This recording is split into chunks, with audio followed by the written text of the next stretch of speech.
요한계시록 7장입니다. 요한계시록 7장입니다.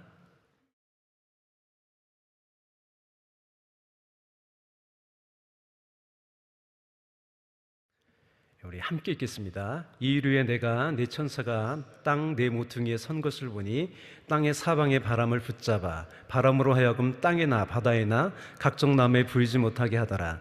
또 봄에 다른 천사가 살아계신 하나님의 인을 가지고 해돋는 대로부터 올라와서 땅과 바다를 해롭게 할 권세를 얻은 네 천사를 향하여 큰 소리로 외쳐 가로되 우리가 우리 하나님의 종들의 이마에 인치기까지 땅이나 바다나 나무나 해하지 말라 하더라. 내가 입맞은 자의 수를 들으니 이스라엘 자손의 각 지파 중에서 입맞은 자들이 14만 4천이니 유다 지파 중에 입맞은 자가 1만 2천이요 르벤 지파 중에 1만 2천이요 가 지파 중에 1만 2천이요 아세 지파 중에 1만 2천이요 납달리 지파 중에 1만 2천이요 므낫세 지파 중에 1만 2천이요 시몬 지파 중에 1만 2천이요 레위 지파 중에 1만 2천이요 이사갈 지파 중에 1만 2천이요 스불론 지파 중에 1만 2천이요 요세 지파 중에 1만 2천이요 베냐민 지파 중에 입맞은 자가 1만 2천이라. 이류에 내가 보니 각 나라와 족속과 백성과 방언에서 아무로도 능히 셀 수 없는 큰 무리가 흰옷을 입고 손에 종려 가지를 들고 보좌 앞과 어린 양 앞에 서서 큰 소리로 외쳐 가로되 구원하심이 보좌에 앉으신 우리 하나님과 어린 양에게 있도다 하니 모든 천사가 보좌와 장로들과 네 생물의 주위에 섰다가 보좌 앞에 엎드려 얼굴을 대고 하나님께 경배하여 가로되 아멘. 찬송과 영광과 지혜와 감사와 존귀와 능력과 힘이 우리 하나님께 세세토록 있을지로다. 아멘 하더라.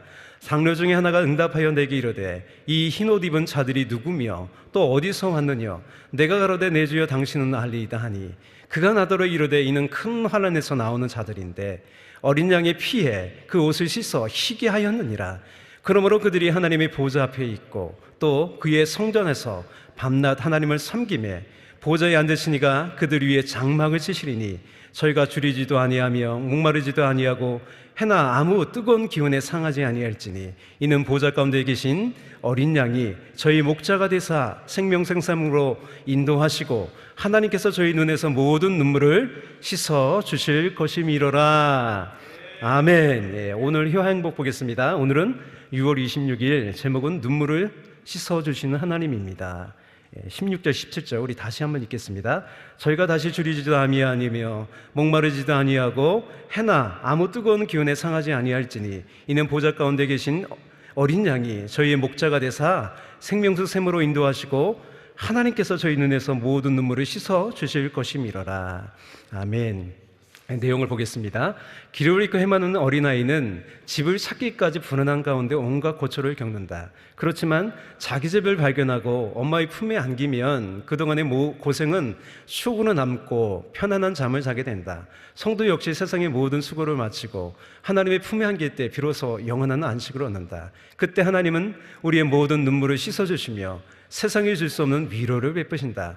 우리는 본장에서 대환란 중에도 하나님의 구원 계획에 따라 생명의 길로 들어오는 사람들이 있음을 발견하게 된다. 이들은 대환란 전에 휴거받지는 못했지만 마지막 이삭 죽기처럼 포기하지 않고 영혼을 찾으신 하나님 때문에 구원받은 것이다. 고난 가운데 구원받은 이들은 주의 보혈로 거룩하게 씻은 흰옷을 입고 하나님 보좌 앞에 서게 될 것이다. 또한 승리를 상징하는 종려 가지를 들고 예수 그리스도의 구원의 은혜를 찬양하며 하나님을 섬기게 될 것이다. 하나님께서는 목숨을 걸고 신앙을 지킨 이들에게 장막을 펴서 함께 거하겠다고 말씀하신다. 더 이상의 고통과 위험은 없다고 말씀하신다. 또한 생명수 샘으로 그동안 흘렸던 모든 눈물을 씻어주신다. 믿음으로 환난을 이긴 자들은 하나님의 품 안에서 더 이상 슬픔이 없는 참된 안식을 얻게 될 것이다.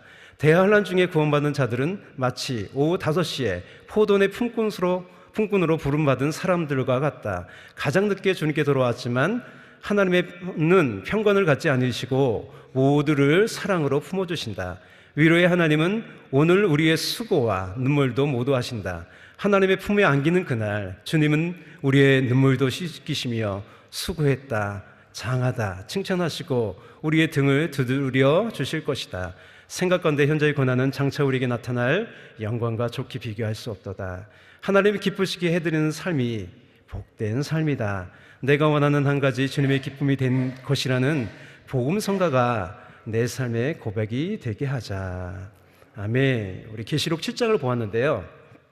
어제 6장을 봤죠. 그래서 인을 떼시기 합당한 어린 양이 이제 첫 번째부터 인을 떼시기 시작했어요. 재앙이 일어났어요. 여섯 번째 인을 떼시고 이제 지진이 나요. 해가 빛을 잃고 산과 섬이 움직이는 이 창조 질서의 혼란이 있어요. 이것은요, 모든 피조물이 근간이 흔들리는 재앙이에요. 그래서 16장 마지막에 이렇게 끝내죠. 산과 바위에게 이르되 보좌 위에 앉으신 이의 낯에서와 어린 양의 진노에서 우리를 가리오라. 그들의 진노의 큰 날이 이르렀으니 누가 능히 서리요 라고 외치게 됩니다. 이제 7장에서 이 진노에서 누가 설 수 있는지를 보여주죠. 그죠? 4절부터 8절까지는요, 이스라엘의 지파별로 이제 12,000명씩 14만 4천 명이 나와요. 근데 이 숫자는요, 상징적인 숫자예요. 이 숫자가 뭘 말하냐면 하나님의 구원의 완전성을 말해요. 또 참 이스라엘, 교회를 상징하는 거죠. 그래서 14장에 우리 요한계시록 14장에 보면 한 번 더 14만 4천 명이 언급되어 있는데 이들이 누구인지 다시 언급을 하는데 이렇게 되어 있어요. 이 사람들은 여자로 더불어 더럽히지 아니하고 정절이 있는 자라. 우상을 섬기지 않고 돈을 섬기지 않고 오직 하나님만을 섬기는 사람들이죠. 그죠? 또 어린 양이 어디로 인도하든지 따라가는 자며 사랑 가운데서 구속을 받아 처음 익은 열매로 하나님과 어린 양에 속한 자들이니 그 입에 거짓말이 없고 흠이 없는 자들이라라.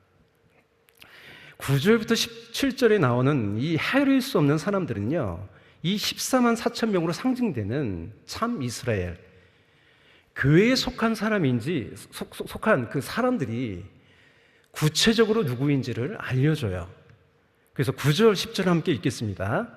이일후에 내가 보니 각 나라와 족속과 백성과 방언에서 아무라도 능히 셀 수 없는 큰 무리가 흰옷을 입고 손에 종려 가지를 들고 보좌 앞과 어린 양 앞에 서서 큰 소리로 외쳐 가로되 구원하심이 보좌에 앉으신 우리 하나님과 어린 양이기도다 하니. 이 사람들의 특징은 13절, 14절에도 나와요. 무엇을 입었어요? 흰옷을 입었어요. 시한부 종말론자들이 그랬던 것처럼 실제 그러면 흰옷을 입고 주님을 기다려야 되나요? 아니죠, 그죠? 그렇다면 흰옷은 무엇을 상징합니까? 오늘 장로 중에 하나가 이렇게 증언하죠. 굉장히 핵심되는 말씀이에요, 이게. 오늘에서 가장 중요한 말씀이에요. 장로 중에 하나가 이렇게 증언하죠. 이는 큰 환난에서 나오는 자들인데 어린 양의 피에 그 옷을 씻어 희게 하였느니라. 여러분, 하나님의 뜻대로 살고자 하는 자는요, 그것이 내적이든 외적이든 고난이 있어요. 여러분 힘들게 나오셨잖아요, 그죠? 이기고 나오셨어요, 그죠? 왜 그래요? 계시록 14장에서 언급했듯이요, 어린 양이 어디로 이끄시는지 따라가는 사람이기 때문이에요.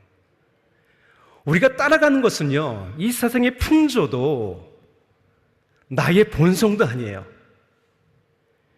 6장 9절에서 11절, 6장 9절도 9절에서 11절에서도 언급하듯이요, 나를 부인하고 주님이 원하시면 죽음까지도 각오하고 따르는 거예요. 여러분, 세상이 흘러가는 대로 몸을 맡기면 살기 편합니다. 그냥 떠내려가면 돼요. 그런데 우리는요, 나의 본성과 세상의 물결을 거슬러 올라가는 사람들이에요.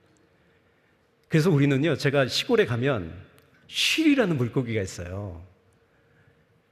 걔는 빠른 물에만 살아요. 그래서 잡아야 볼 수 있어요, 걔는. 우리는 쉬리 같은 존재예요. 거슬러 올라가는 사람들이죠. 디모데후서 3장 12절 이렇게 말합니다. 무릇 그리스도 예수 안에서 경건하게 살고자 하는 자는 핍박을 받으리라. 우리는 날마다 그 고난의 십자가를 마음에 품고 사는 사람입니다. 이렇게 보면요, 이미 환란은 시작된 거예요. 종말은 언제부터 시작된 거예요? 예수님이 이 땅에 오신 날부터 시작된 거예요. 회개하라, 천국이 가깝다 그러잖아요. 그래서 이 사도들과 초대교회 성도들은요, 파루시아라고 예수님의 다시 오심을 기다리는 삶이었어요. 우리도 마찬가지입니다. 하루하루가 종말입니다. 예수님을 기다리는 그 파루시아, 종말입니다. 제가 오늘 인천 순복음교회 강단에서 하는 이 새벽 설교 마지막이에요. 제가 여기 더 이상 안 서요. 3개월 전에 가기로 결정하고 이제 3개월 정도 됐는데, 결정하고 나서 지금까지 지금 안팎으로 힘든 부분이 많았어요. 그죠? 힘듦이 많았어요. 안팎으로 여러 가지 갈등도 있고 여러 가지 외적인 어떤 어려움도 있고, 그동안의 어떤 3개월간의 시간과 또 새로운 사역자에서의 삶이, 야곱이요, 오늘도 이스라엘이 나잖아요. 이스라엘로 바뀐 사건으로 정리가 됐어요. 그걸 좀 나눠보려고 해요. 제가 이 말씀을 드리는 거는요, 오늘의 말씀과 관련이 있기 때문이에요. 창세기 32장 좀 볼까요? 우리 한번 창세기 32장 24절부터 좀 볼게요. 야곱은요 20년간의 타향 사례를 정리하고 이제 고향으로 돌아와요.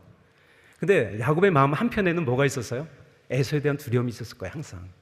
왜? 속이고 왔잖아요. 그죠? 에서가 근데 사병인을 거느리고 온다는 거예요. 그래서 위기감을 느꼈어요. 그래서 어떻게 했어요? 모든 소유를 강을 건너 보내고 야곱 혼자 그 야복 나루에 혼자 남았어요. 피할 수 없는 거죠. 그곳에 누가 찾아왔어요. 근데 씨름이 시작됐어요. 왜 씨름이 시작됐는지, 누가 먼저 씨름을 하자고 했는지 모르겠지만 알 수는 없어요. 야곱은 씨름이 끝나고요, 씨름한 사람이 하나님의 임을 알게 돼요. 25절을 볼게요. 25절을 보면 이렇게 되어 있죠. 자기가 야곱을 이기지 못함을 보고 야곱의 한돛뼈를 치매, 하나님이에요. 이게 자기가 하나님이에요. 한돛뼈를 치매 야곱의 한돛뼈가 그 사람과 씨름할 때 위골되었더라. 근데 이 번역이요, 좀 오해의 소지가 있어요.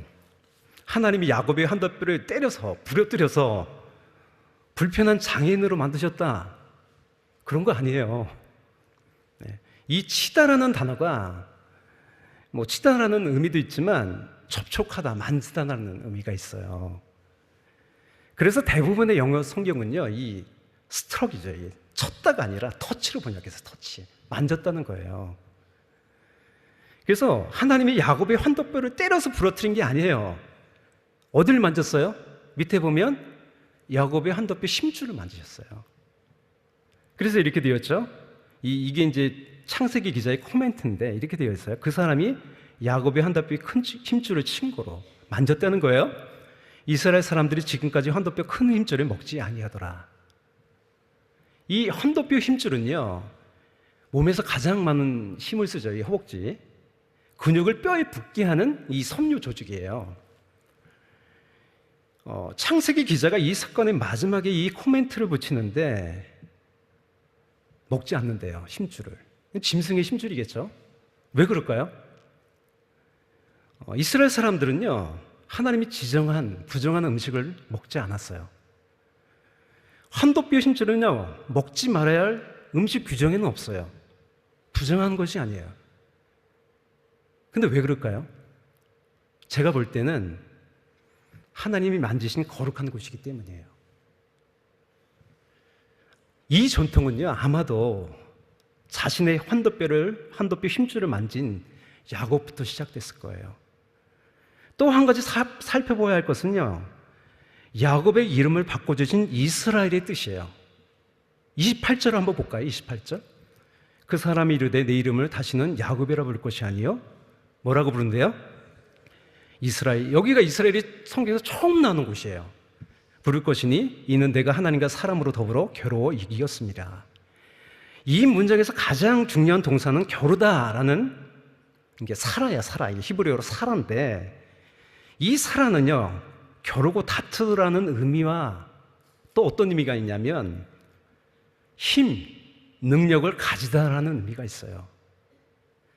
그래서요, 이게 겨루어서 이긴 게 아니라 하나님이 이제는요, 야곱의 힘이 되어주신다는 거예요. 제가 어떤 근거로 이렇게 말씀하냐면, 우리 35장을 볼까요? 야곱이 이제 세겜에 가서 거기 정착하려다가 된통 당하죠, 그죠? 거의 죽을 뻔했어요. 하고 이제 하나님이 베델로 올라가라 그러죠, 베델로. 거기서 다시금 너 이름은 이스라엘이야 하고 다시 얘기하거든요. 다시 확인시켜줘요. 이렇게 돼요. 35장 11절 보면 그에게 이르시되 나는 전능한 하나님이라. 생육하고 번성하라. 국민과 많은 국민이 내게서 나고 왕들이 내 허리에서 나오리라. 그래서 성경에 야곱의 하나님이라는 호칭이 많이 나와요. 야곱의 하나님, 이스라엘. 우리의 능력 되시는 하나님을 향하여 기쁘게 노래하며 야곱의 하나님을 향하여 즐거이 소리칠지어다. 야곱의 하나님을 자기의 도움으로 삼으며 여호와 자기 하나님에게 자기의 소망을 두는 자는 복이 있도다. 여러분, 우리가 때때로 당하는 이 환난은요, 내 힘줄을 만지시는 거룩한 손길입니다. 제가 3개월간은 굉장히 힘들었는데 그렇게 정리가 되는 거예요. 이 3개월의 시간이 하나님의 거룩한 손길이구나. 나를 자랑하지 말고 내 힘을 의지하지 말고 이제는 사람과 씨름했다면 이제는 하나님을 의지하고 또 우리의 옷을 정결하게 하고 깨끗하게 하는 거룩한 손길이라는 거예요. 어떻게 해요? 환난과 고난을 통해서. 그래서 이렇게 되어 있죠. 그가 나더러 이르되 이는 큰 환난에서 나오는 자들인데 어린 양의 피에 그 옷을 씻어 희게 하였느니라. 내 힘도 내 자랑도 빠지고 나는 죽고 오직 그 구원의 능력, 예수님의 십자가만을 자랑하는 능력의 삶이 되게 한다는 거죠. 이 말씀이 제가 3개월간의 전초전을 치렀어요. 전초전을 치렀는데 앞으로 여러 가지 어려움이 다가올 수 있어. 고난이 다가올 수 있어. 그런데 이길 수 있어. 이스라엘의 하나님이야. 야곱의 하나님이야. 내 힘을 빼. 내 자랑하지 마. 예수님의 십자가만을 자랑해. 그런 사역의 본질로 저에게 들려왔어요. 그리스도의 고난이요, 우리에게 넘친 것 같이 위로도 그리스도로 말미암아 넘칩니다. 할렐루야. 다시 본문으로 돌아와서요. 이스라엘이 뭔 뜻인지 보았죠? 요한계시록을 보는 관점이 크게 두 가지가 있어요. 미래적 접근이 있고요, 또 한 가지는 역사적 접근이 있어요. 두 개 다 공존하지만 어디에다 중심을 두느냐는 거예요. 미래적 접근은요, 계시록의 내용을 미래의 시간의 순서에 맞추려는 거예요. 오늘 효행복이 좀 그래요. 약간 보수적이라 좀 그런데 그렇게 맞추려는 거죠. 물론 여러 가지를 볼 때 점점 세상은 끝을 향해 가는 것이 맞아요. 그죠? 그런데 이게 확실하지가 않아요. 내용이 교차도 되고요, 중첩도 되고요. 그래서 전천년이니 후천년이니 무천년이니 그런 설이 있는 거예요. 또 이 미래적 접근은요, 이 묵시적이거든요. 이게 굉장히 상징적인, 숫자들이 다 상징적이에요. 근데 세상에 일어나는 일과 연결하라고 해요. 좀 억지스럽게. 그래서 뭐 적그리스도는 히틀러다, 뭐 누구다, 666이 백신이다, 이스라엘 하마스 전쟁이 마지막 전쟁의 시작이다. 그래서 저는 미래적 관점으로 보는 것보다는 역사적으로 보는 것이 좀 유익하다고 생각합니다. 물론 미래적인 것도 부인하지 않지만 중심점을 역사적으로 보는 것은 뭐냐면 지금 현재에 맞추는 거예요. 지금. 이 계시록의 말씀이 지금 나에게 어떤 의미가 있는가? 요한계시록은 당시 사람들에게 어떻게 읽혀졌고 시대는 다르지만 같은 내용을 살아요. 그죠? 오늘 나에게 어떤 의미가 있는가? 이 초대교회 당시에도요, 이 적그리스도라고 해서 안티크리스토스, 이 적그리스도라는 사람들이 있었어요.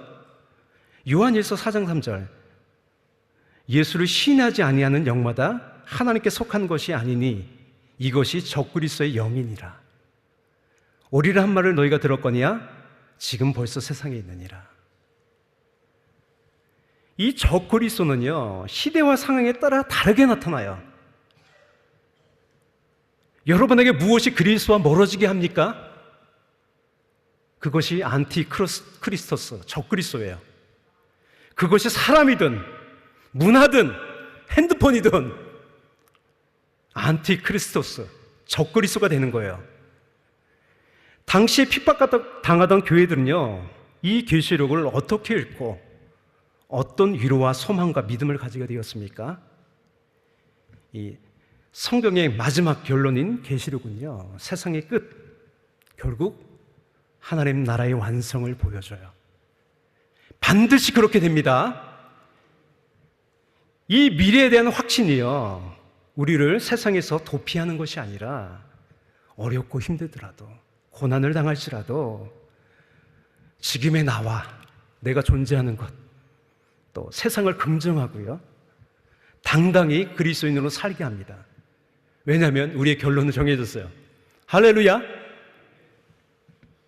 또 하나님의 보좌와 어린 양 앞에서 드리게 될 그 온전한 예배를 바라보면서요, 오늘을 예배하는 거예요. 미리 예배하는 거예요. 오늘도 예배 자리에 온 줄 믿습니다. 할렐루야. 예.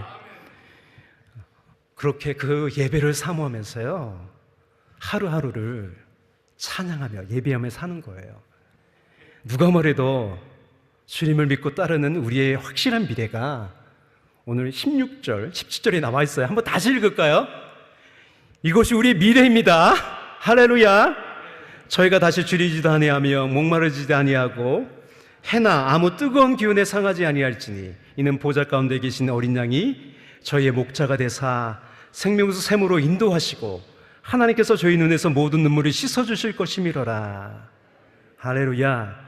오늘도 만왕의 왕, 역사를 주관하시는 하나님 예수 그리스도께서 함께 하십니다. 예수 그리스도의 증인으로 오늘도 살아가는 여러분 다 되시기를 축복합니다. 예, 마지막으로 찬양을 좀 해보려고 해요. 예, 보네포 목사님 아시잖아요, 그죠? 그 목사님의 삶이 담긴 주 선한 능력으로를 함께 부름으로 말씀을 마칠게요. 우리 가서 주 선한 능력으로 하느시네 그 크신 발로 날 붙드시네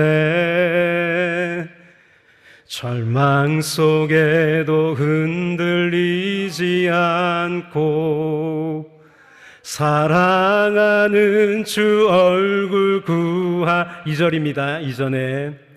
이전에 괴로운 날 애워싸고 고난의 길을 걷는다 해도